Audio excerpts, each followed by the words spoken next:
വിശുദ്ധ തോമസ് സ്ലീഹായുടെ ദുഃഖാട തിരുനാൾ ആശംസകൾ.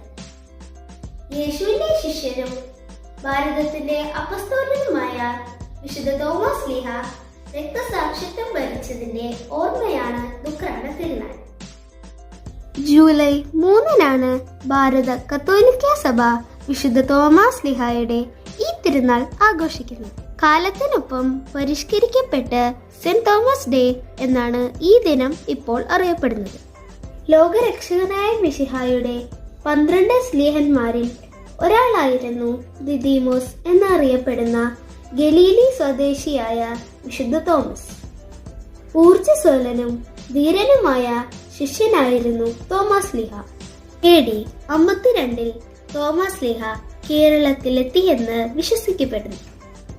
മലബാറിലെ മുസിറസ് അഥവാ കൊടുങ്ങല്ലൂരിലാണ് അദ്ദേഹം കപ്പലിറങ്ങിയതായി പറയപ്പെടുന്നത്. തോമസ് സ്ലീഹ കേരളത്തിലെത്തി സുവിശേഷ വേല നിർവഹിച്ചതിന്റെ ഫലമായി രൂപമെടുത്ത വിശ്വാസ സമൂഹമാണ് സുറിയാനി ക്രിസ്ത്യാനികൾ. തോമസ് സ്ലീഹ കേരളത്തിന്റെ പല ഭാഗങ്ങളിലും ചുറ്റി സഞ്ചരിച്ച് സുവിശേഷ പ്രഘോഷണങ്ങൾ നടത്തുകയും നിരവധി പേരെ മനസാന്തരപ്പെടുത്തുകയും ചെയ്തു. അക്കാലത്ത് വിശുദ്ധ തോമസ് സ്ലീഹ സ്ഥാപിച്ച പള്ളികളാണ് 7 പള്ളികൾ.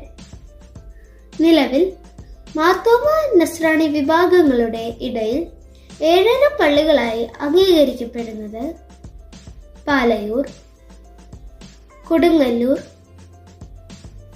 കൊട്ടക്കാവ്, കൊക്കമംഗലം, നിരണം, കൊല്ലം, നിലയ്ക്കൽ എന്നിവയും കന്യാകുമാരി ജില്ലയിലെ തിരുവിതാംകോട് പള്ളിയുമാണ്. മലയാറ്റൂർ കുരിശുമുടിയിൽ വിശുദ്ധന്റെ കാൽപാദങ്ങൾ പതിഞ്ഞ പാറ ഇന്നും ദൃശ്യമാണ്. തമിഴ്നാട്ടിലെ മൈലാപ്പൂരിൽ വെച്ച് AD 72 അദ്ദേഹം കുത്തേറ്റ് മരിച്ചു. തോമസ് സ്ലീഹായുടെ ഖബറിടം മൈലാപ്പൂരിൽ ഇപ്പോഴും ഉണ്ടെങ്കിലും അവിടുത്തെ ഭൗതിക അവശിഷ്ടം സിറിയയിലേക്കും അവിടെ നിന്ന് ഇറ്റലിയിലേക്കും കൊണ്ടുപോയി സൂക്ഷിച്ചിരിക്കുന്നു. എന്റെ കർത്താവേ, എന്റെ ദൈവമേ എന്ന് ഏറ്റുപറഞ്ഞ വിശുദ്ധ തോമസ് സ്ലീഹായെ പോലെ നമുക്കും വിശ്വാസത്തിന്റെ ധീരസാക്ഷികളാകാം. ദൈവം നിങ്ങളെ എല്ലാവരെയും സമൃദ്ധമായി അനുഗ്രഹിക്കും.